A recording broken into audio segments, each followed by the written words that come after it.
नमस्ते साथियों, मैं हूं उदयपुर से एडवोकेट मुकेश कुमार गोपाल। प्रतिलिपि फॉर्म जिसे आपको रोज भरना पड़ता है। कई बार आपका प्रतिलिपि फॉर्म गुम हो जाता है, या कई बार आपकी नकल नहीं बनती है, या कई बार आपने कौन सी नकल कौन सी नकल बन के आ जाती है। ऐसी दिक्कतें आती रहती है। तो इस प्रकार की समस्या से कैसे निपटे, ये इस वीडियो में बताऊंगा। साथ ही इस फॉर्म को कैसे भरना है, ये फॉर्म आखिर किन किन बाबुओं के पास जाता है, अधिकारी के पास कब जाता है, ये भी बात करेंगे इस वीडियो में।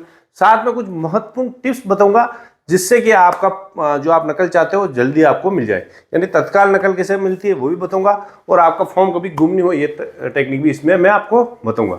ये प्रतिलिपि फॉर्म हर कोर्ट में हर जगह एक जैसा ही है, लगभग है ना। सबसे पहले अपन बात करते हैं कि प्रतिलिपि बनती कैसे है। सबसे पहले तो किसी एडवोकेट के दिमाग में बात आती है कि साहब मुझे उस पत्रावली की नकल चाहिए, है ना।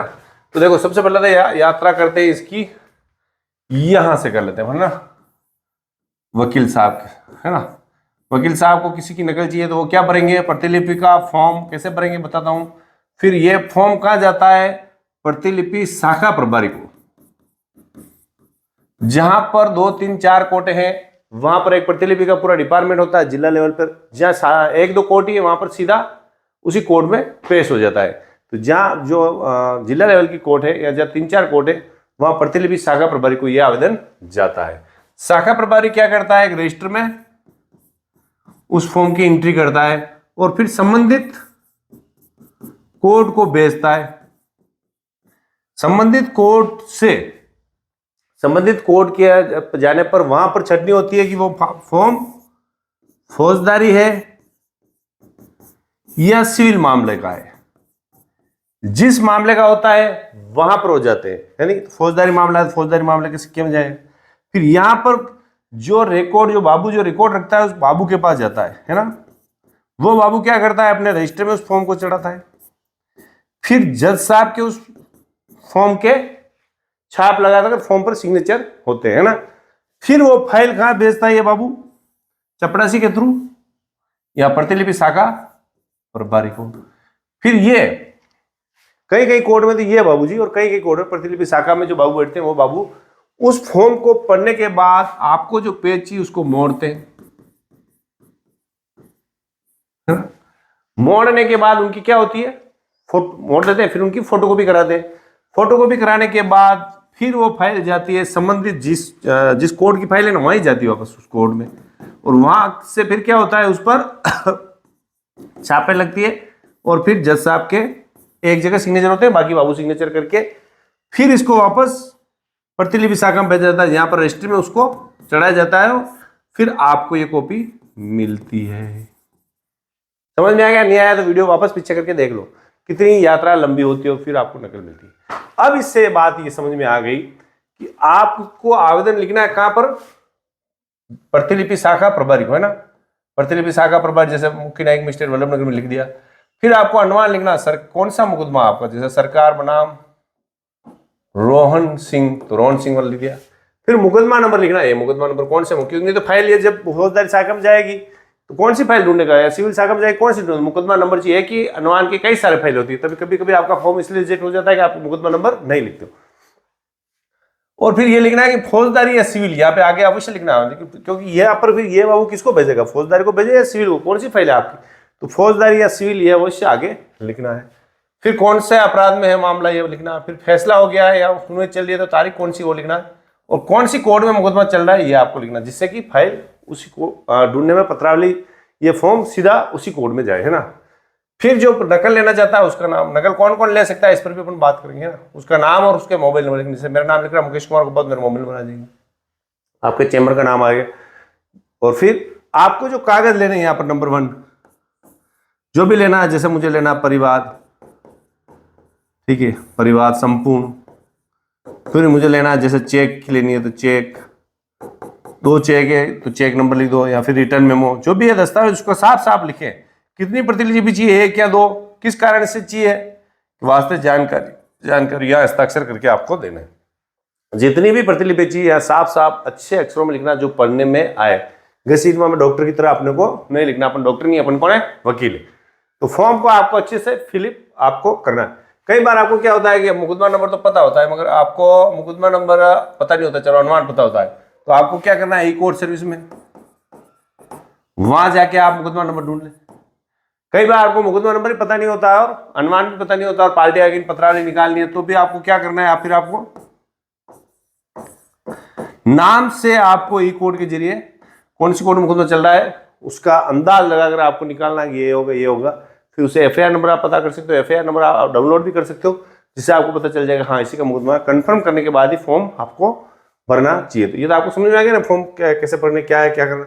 आप चाहो तो आपके नाम का फॉर्म छपवा भी सकते हो। यहाँ पर 1 रुपए का टिकट लगेगा, कई राज्यों में अलग अलग है, जनरल 1 रुपए का लगता है। अगर आपको तत्काल लेनी है तो यहाँ पर लिखना आवश्यक, और ये 2 रुपए का टिकट लगना। आवश्यक का कारण यहाँ लिखना, किस कारण से आवश्यक चीज जमानत कराने के लिए चाहिए, इसलिए अग्रिम जमानत के लिए चाहिए। तो आप आवश्यक लिखे तो आपको जल्दी नकल 1-2 दिन मिलेगी, बाकी ये 7 दिन में नकल आपको मिल जाती। जो आदमी नकल ले रहा है जनरली उसी को नकल नाम लग रहा है उसी को दी जाएगी। कई कोर्टों में ये सिस्टम है कि जो आप नकल का आवेदन लगाते हो पहले पेज देखते हैं, फिर आपको बताते हैं कि कितना रुपया लगेगा, फिर वो आप पैसा भी जमा कराते हो, फिर आपको नकल मिलती है। पर हमारे इधर उदयपुर राजस्थान में पैसा नकल जब लेते हैं तभी जमा कराते हैं, पहले जमा नहीं कराते। जो भी वो कहता है 1 रुपया 2 रुपया ये रेट यहाँ चल रही है, 2 रुपये चल रही है पर पेज के हिसाब से, उतना पैसे की रसीद दे देते हैं और आपको नकल दे देते हैं। आपको ये भी अंदाजा होना चाहिए कितना पैसा आपको भरना है। ये बात तो समझ में आ गई। अब जो मुद्दे की बात करते हैं, ये देखो मैंने क्या, मैं 138 की फाइलें लेता तो मेरे नाम का पूरा फॉर्म चिपका रखा है, कौन कौन सी फाइलें चाहिए। संपूर्ण पत्रावली कभी नहीं लिखना चाहिए, संपूर्ण पत्रावली से बाबू नहीं देगा आपको, आपको पर्टिकुलर कुछ लिखना चाहिए। तो मेरे क्या 138 के मुकदमे खूब सारे दिए, अनुमान छोड़ देता हूँ, ये पेशी तारीख छोड़ देता हूँ, बाकी सारे जो भी जैसे चेक पेश किया, जैसे कॉग्निजेंस हुआ या जैसे दर्ज हुआ और मैं नकल लगा देता हूँ ताकि फाइल घूमे नहीं, इसलिए मैंने मेरा नाम का ये फॉर्म छपा रखा है। छपा क्या, कंप्यूटर से प्रिंट निकालो ताकि बार बार आपको ये नहीं लिखना पड़े, ये नकल परिवार ऑर्डर शीट संपूर्ण दस्तावेज ये है ना, ये सारा आपको बार बार नहीं लिखना पड़ेगा। फिर जो अपन बात करते हैं इसमें देखते हैं अपन, ये जो सारे फॉर्म है मैंने आपको बता रखा है ना, आपको ये सारे फॉर्म सामने खोल कर ही फिर बात करनी है। फिर जो मैं बात कर रहा था आपके लिए, ये देखिए यहाँ पे लग रखा है मैंने कि क्या आरटीआई से नकल ली जा सकती है नहीं ली जा सकती, इस संबंध में अच्छा सा एक जजमेंट भी निकाल रखा है मैंने, वो भी आप देख लीजिए।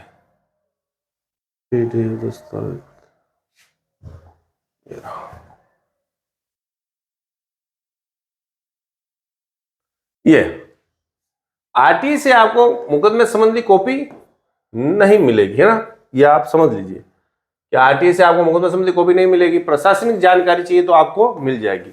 एक सुप्रीम कोर्ट का फैसला है, चीफ इंफॉर्मेशन कमिश्नर बनाम high court of Gujarat 2010 supreme court का है, जानकारी के लिए कोर्ट रूल्स में विशेष प्रक्रिया है तो उसी प्रक्रिया से जानकारी दी जाएगी। यानी कोई नकल लेनी है और किसी के मामले में आपको जानकारी चाहिए तो कोर्ट में कोई प्रक्रिया तो उसी से मिलेगी, आरटीआई से आपको कॉपी नहीं मिलेगी। और आरटीआई एक्ट में भी लिखा हुआ है 8(1)(b) में कोर्ट से नकल लेने के प्रावधान, यानी कोर्ट से आप आरटीआई के तहत प्रशासनिक जानकारी के ले सकते हो, बाकी तो आपको प्रतिलिपि ही भरना पड़ेगा, ठीक है ना। अब जो महत्वपूर्ण बात करते हैं, कौन से डॉक्यूमेंट की प्रतिलिपि ली जा सकती है, तो एक तो ली जाएगी आपके जो डॉक्यूमेंट असल है उनकी प्रतिलिपि मिलेगी, फोटोकॉपी की हुई आपको प्रतिलिपि नहीं मिलेगी। दूसरा, जो प्रदर्शित हो चुके हैं उन्हीं की मिलेगी, यानी कि पत्रावली दस्तावेज की कॉपी लेने के लिए इसका उपयोग किया जाता है ओरिजिनल, ये लिखा ना दस्तावेज, या तो ओरिजिनल या उसकी उसी की कॉपी मिलेगी, या प्रदर्शित दस्तावेज है चाहे वो ओरिजिनल नहीं है तो उसकी कॉपी मिलेगी। किसको मिलेगी, या तो मुकदमे के वादी प्रतिवादी या एक्यूज को, या कोई हितबद्ध व्यक्ति है जिसका उस प्रतिलिपि से हित जुड़ा हो उसको भी कॉपी मिलेगी, ऐसा रूल है। मगर अनजान व्यक्ति को कॉपी देने का कोई रूल नहीं है। नकल लेने के लिए आपको कोर्ट का नाम होना चाहिए, अनुमान, मुकदमा संख्या, निर्णय या सुनवाई तारीख के दस्तावेज जो आपको चाहिए उसका वर्णन आपको पता होना चाहिए, तभी आपको नकल मिलेगी, है ना। अब जो मैं टिप्स की बात कर रहा हूं, जैसे ही आप ये फॉर्म है भरे, आपके पास मोबाइल है, फॉर्म पूरा फिलअप कर लिया, इसका फोटो खींच ले और अपने मोबाइल में जब तक नकल नहीं मिले तब तक नकल मिलते है उसको डिलीट कर ले। फिर आप जैसे प्रतिलिपि शाखा में जहाँ देना चाहते हो ना, वहां पर वो रजिस्टर में चढ़ा था तो रजिस्टर के हेड नंबर, यानी नंबर जैसे 824 पे आपका प्रतिलिपि दर्ज है तो वो आप नोट कर ले, ताकि जब नकल लेने जाए तब वो सर 824 तक बन गई क्या, कभी कभी क्या बनती नहीं है, 822 तक बनी है, 821 तक बनी है, 700 तक बनी है, सब 824 की मेरी नकल 18 की बन गई, तो उनको याद होता हाँ हाँ बन गई तो ले लो। तो हेड नंबर आपको याद करने चाहिए और फोटो भी आपको लेना चाहिए ताकि आपको घूमे। बाकी बाकायदा प्रतिलिपि फॉर्म आपको व्यवस्थित भरना चाहिए ताकि आपको ऑब्जेक्शन में ये प्रतिलिपि आपके नहीं आए, ठीक है ना। कौन से डॉक्यूमेंट आपको मिलेंगे कौन से नहीं मिलेंगे। फिर देखो मैंने जो ये जो फॉर्म वाला जो सीरीज है, इस फॉर्म वाले सीरीज में जैसे अधिसूचना वाला फॉर्म है, ये जमानत के फॉर्म है, गाड़ी छुड़ाने का फॉर्म है, ऐसे कई फॉर्म है, जैसे लगभग 20 तो फॉर्म और 20 फॉर्म को फिर मैंने उनको भरकर एक पूरा शेड बना रखा है जिसकी पीडीएफ बना रखी है। अगर आप इस फॉर्म को लेना चाहते हो ताकि आप जो जैसे जैसे वीडियो देखें तब तक आपके सामने वो फॉर्म हो, पीडीएफ से प्रिंट निकाल लें, तो आपको 99 रुपये का गूगल पे करना है। कौन से नंबर पर? इस पर 8619876831, ठीक है ना। ये डिस्क्रिप्शन में नंबर में डाल दूंगा, यानी इन नंबर पर आप 99 रुपीज़ डालकर भी ये पीडीएफ प्राप्त कर सकते हो। और अगर आप कोर्ट से आपको मिल जाती है तो ले ले, कोर्ट से मिलेगी 2-5 रुपये मिलेगा, तो जो 40 फॉर्म हो गए, 40 × 5 इधर से 200 रुपये हो रहे हैं, इधर 200 नहीं हो रही, इधर तो 99 में मिल रहे हैं आपको सारे। तो आप ये फॉर्म कभी क्या आपको कोई कोर्ट में फॉर्म नहीं मिला था, पीडीएफ आपके पास है, तो आप प्रिंट निकाल के भी काम में ले सकते हो। इसलिए आपको मेरी राय है कि फॉर्म आप सारे प्राप्त कर लो। यानी कि जो छोटी छोटी बातें हैं, प्रतिलिपि फॉर्म कैसे भरते हैं, क्या करते हैं, इस पर आपको बारीकी से ध्यान, जैसे कि आपने प्रतिलिपि दिया, उसकी फोटो खींच ली, हेड नंबर आपने पता कर लिया, कौन सा डॉक्यूमेंट आपको मिलेगा, कौन सा आपको नहीं मिलेगा, वो सारा आपको पहले से ही पता होना चाहिए, तभी आप एक अच्छी प्रतिलिपि का आवेदन भरकर नकल ले सकते हैं। नहीं तो आपका नकल का फॉर्म ऑब्जेक्शन में आएगा। तो वीडियो पसंद आए लाइक करें, चैनल को सब्सक्राइब करें। नेक्स्ट फॉर्म कैसे भरते हैं इस पर जल्दी मिलते हैं। Thank you.